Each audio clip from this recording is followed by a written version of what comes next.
Today I will show you how I fixed a fast idle problem on this Honda Accord. I had this vacuum hose that just fell off, and this was the cause. In my case, this was the cause for the my idle jumping from idle to like 1500, then back down and back up to 1500.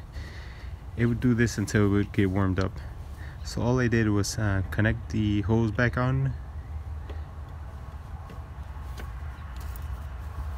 make sure it's nice and tight, check any other hoses that might have fallen off. This hose I might replace if it does fall off again, but for now I'll just see if it was just coincidence that it fell off.